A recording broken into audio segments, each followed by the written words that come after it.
Church में लोगों में प्रेम नहीं है। चर्च में लोग इकट्ठे तो होते हैं, एक दूसरे की बीमारी परेशानी दुख तकलीफ को जानते हैं, लेकिन कभी भी उसके बारे में हालचाल नहीं पूछते, कभी उसकी मदद सहायता नहीं करते। ऐसे लोग हैं। और यहां बोला गया तो जीवित तो कहलाता पर मरा हुआ है। ऐसी कितनी कलीसिया जीवित तो कहलाती है पर मरी हुई है।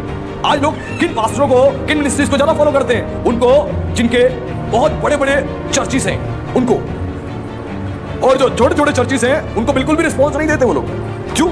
क्योंकि उनके दिमाग में, उनके कॉन्शियस माइंड के अंदर ये चीजें आ चुकी हैं कि जिसकी एक बड़ी मिनिस्ट्री है वो एक बड़ा पास्टर है, बहुत अभिषिक्त पास्टर है, और जिसकी एक छोटी मिनिस्ट्री है वो अभिषिक्त नहीं है। अगर वो अभिषिक्त होता तो उसकी मिनिस्ट्री बहुत बड़ी होती।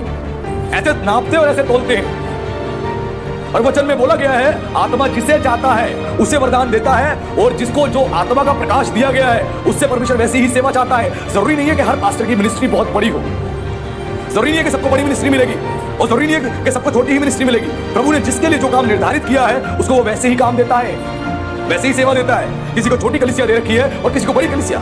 जिसको जो सेवा दी है परमेश्वर वैसे ही उससे चाहता है कि वो उस ईमानदारी से सेवा करे। आज लोग परमेश्वर के दासों को और कलीसिया को इसी प्रकार से नापते और तोलते हैं। एक बड़ी कलीसिया है, बहुत अच्छे कैमरे लगे हुए हैं, बहुत अच्छा विजुअल है, बहुत अच्छे से एडिटिंग है, बहुत अभिषिक्त है। और एक सिंपल एक सेवक है, छोटी मिनिस्ट्री है, उन पर सेटअप ज्यादा अच्छा नहीं है, मैसेज को रिकॉर्ड करने के लिए इंस्ट्रूमेंट्स नहीं है। उनके लिए क्या होता है कि ये सेवक ज्यादा अभिषिक्त नहीं है, ज्यादा आत्मिक नहीं है, इसीलिए इसकी मिनिस्ट्री छोटी है, इसीलिए प्रभु उसको बढ़ा नहीं रहा। वचन में लिखा है, प्रभु ने बोला मुझे देने का अधिकार है और मुझे लेने का भी अधिकार है। केवल अपने प्राण के विषय में नहीं कहा उसने, हर विषय में उसको देने का अधिकार और लेने का अधिकार है। वो अपनी मर्जी से लोग देता है, अपनी मर्जी से सेवा देता है। कई सेवक ऐसे हैं जो कई सालों से सेवा कर रहे हैं, लेकिन एक ही स्टेट में सेवा कर रहे हैं, कुछ लोगों के साथ ही सेवा कर रहे हैं, और कुछ पास्टर्स ऐसे हैं जिनकी पूरी इंडिया के अंदर सेवा फैल गई है।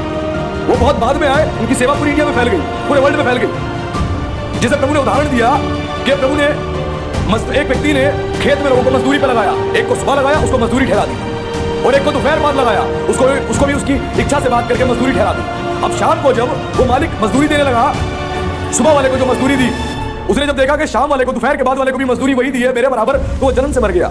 उसने बोला क्या मैं सुबह से काम नहीं कर रहा था?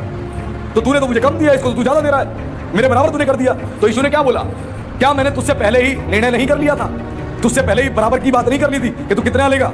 और तेरे बाद जिसको मैंने नियुक्त किया है उससे भी मैंने बात करी है। तो मेरी भलाई को तो मेरी बुराई को समझता है। आज वैसे ही लोग चलते हैं कि ये नया पास्टर है, नया सेवक, ये इतना कैसे बढ़ गया, इसकी मिनिस्ट्री इतनी कैसे बढ़ गई? हम इतने पुराने हैं तो हमारी क्यों नहीं बढ़ी? इसको परमेश्वर के वरदानों से परमेश्वर ने क्यों भर दिया, हमें क्यों नहीं भरा? इसको प्रकाशनों से क्यों भर दिया, हमें क्यों नहीं भरा? इसके द्वारा क्यों इतनी चंगाई हो रही है, हमारे द्वारा क्यों नहीं हो रही? ये जलन जो है वो इस बात को दर्शाता है कि हम परमेश्वर से प्रेम नहीं करते।